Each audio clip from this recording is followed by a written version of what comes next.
I'm Tom Baker, this is Chasing Cars, and this week we're driving the brand new Audi Q2.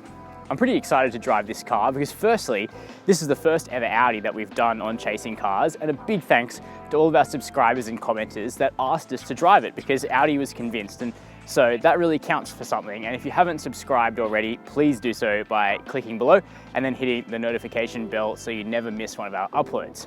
The second reason I'm excited about the Q2 is that there's been this explosion in new models in the luxury small SUV space recently.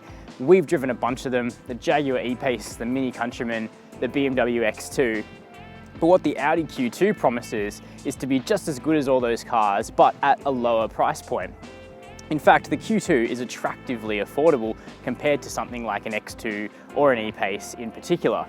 This one's a pretty fancy one, so this has all of the aesthetic features that you could want on a Q2, particularly the S-Line package. But I reckon that they look fantastic from the base model upwards. There's heaps of character in this little truck. The whole premise of the Q2 is that you're looking for a runabout that's a little bit more special than a mainstream car like a Volkswagen Golf. So does the Q2 add up? Is it better value than its competitors while still making you feel like you're driving something a little bit luxurious? Well, we're going to answer all those questions, and as usual, we're going to start inside. First impressions are really important with any premium car, and that means that once you jump in, it needs to feel and look like a luxury car. And on most counts, the Audi Q2 does just that, with an interior that really reflects the best of Audi's interior design currently. It looks minimalist like the A3 small car, however it has its own unique touches to make you feel like you're driving something a little bit more funky and special, and the red trim that runs the breadth of the dashboard and down here as well where your leg comes to rest lifts the cabin of the Q2 a little bit further.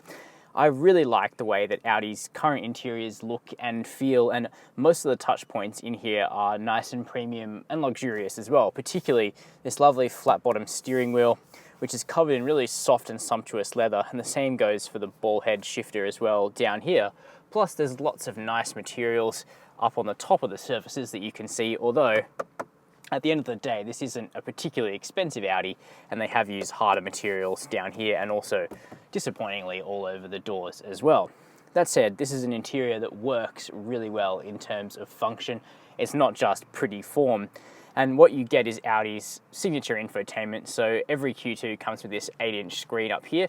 Now it might look like a touchscreen and it's within reach, unlike some touchscreens, but it isn't. Instead, it's controlled via Audi's MMI system, which is a rotary dial and shortcut keys between the seats. Now this system actually works really well. It's one of the better ones on the market. I don't think it's quite as logical as BMW's iDrive, but it is better than Mercedes Command.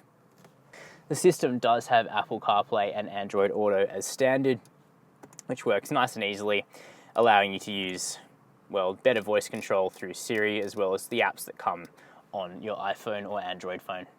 And optionally, the Q2 can be fitted with Audi's 12-inch virtual cockpit, which sits behind the steering wheel and replaces traditional analog gauges. Now this is really full-featured. Not only do you get a huge map that you can make smaller if you want big dials, or larger if you want full cartography, you can also shift back and forth in between media, trip computer functions, your phone and the map. In fact, almost everything in the car can be controlled just by the steering wheel buttons and right in front of you in your line of sight, which is great. Practicality isn't bad either. There's 2 medium-sized cup holders ahead of the shifter. You can get wireless charging. This car doesn't have it. It does have 2 USB ports though, one there and also one in the central armrest, which is adjustable. You can go back and forth and up and down. Plus there are big but unlined door bins. Here in the back of the Q2, it's practical without being massive. The doors do open nice and wide and they close with that typical German thunk, but this car really is meant to be a runabout most of the time because for adults in the back there's just adequate space. It's not generous. For me, it's 6 foot. I'm sitting behind myself. You can see that my legs are pressed pretty much up against the seat in front of me, but I do have heaps of toe room.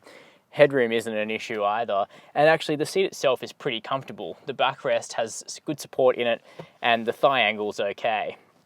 You could get 3 kids abreast here without too much of a problem.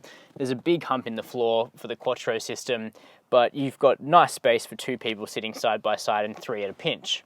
The Q2 does miss out on a flip down center armrest with extra cup holders though, and there aren't even any rear air vents, which is pretty inexcusable when a Volkswagen Golf has them from a base model up. And quality in the back is a little bit hard and scratchy as well, but at least you do get big door bins in the second row that can fit a big water bottle in them. The Q2 might be Audi's smallest SUV, but it's fairly practical around back. Behind this electric tailgate that actually operates pretty quickly, there's a 355 litre boot. More than enough space for our really big suitcase to slide straight on in, next to something like a soft overnight bag or an overhead cabin bag.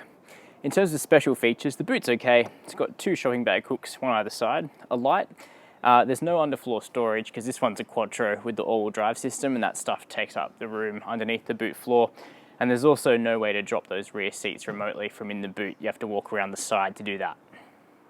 So what's the Audi Q2 like to drive? Well, it actually feels really accomplished from behind the wheel, and quite similar in style to a lot of other Audi and Volkswagen products that ride on the group's MQB platform. That means that it feels really solid, really secure on the road, and quite comfortable and refined to drive, with a little sporty edge as well. So that means that the Q2 should be able to please plenty of people. However, it's a vehicle that I think is really suited to town driving, partially because it's really well sized. One thing I found driving the Q2 over the week has been that it really fits into almost any parking space, but there's room to carry 4 people in decent comfort. It's not a huge car. If I was doing a lot of highway miles, I'd probably consider a Q5 instead. That said, the Q2 is pretty much golf-sized, and as we know, cars like this are pretty safe and secure on long road trips as well. And so I don't think you'd have much to complain about if you did need to do longer miles in the Q2. That said, as a vehicle for the city, I think it's particularly suitable. There are 3 engines that are available with the Q2, and the one that I'm driving is the best of the lot.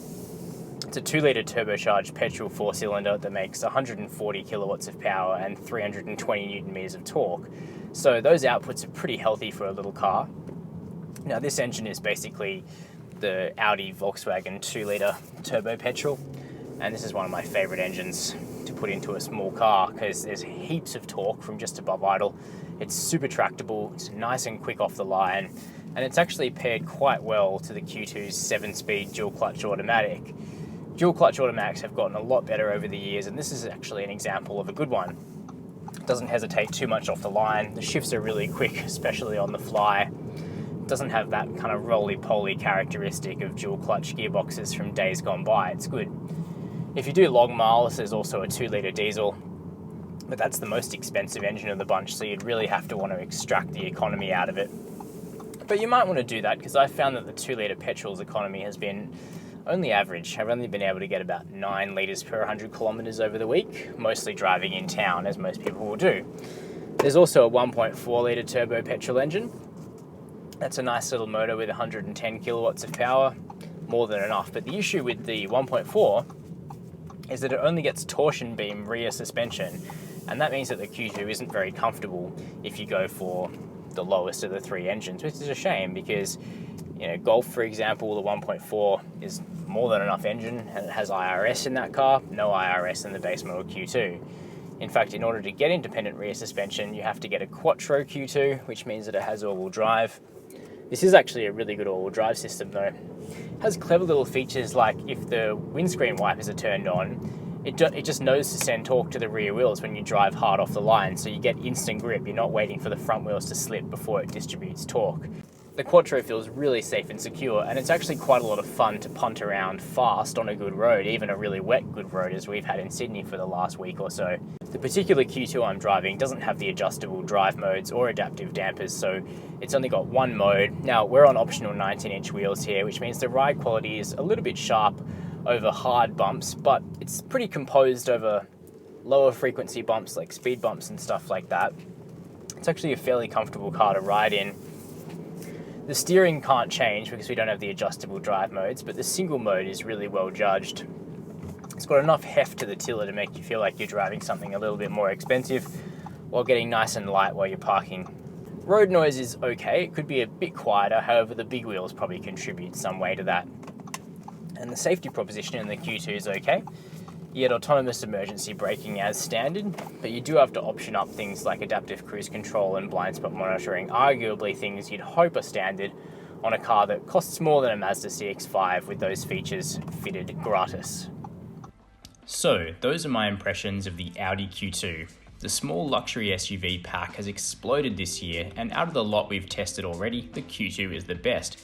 Despite its relatively affordable price, the Q2 packs punchy engines, it handles well, it rides comfortably if you avoid the base model, and it has a decently appointed, good-looking interior. If you can splash out on it, I'd recommend this 2.0 TFSI Quattro. It's the best of the lot, and it's quick too. In fact, this car's biggest problem may well be the new Volvo XC40, which we're driving very soon. And it sounds like high time to bring all these rivals together for a comparison. The Q2, for the meantime though, has impressed us with its blend of virtues.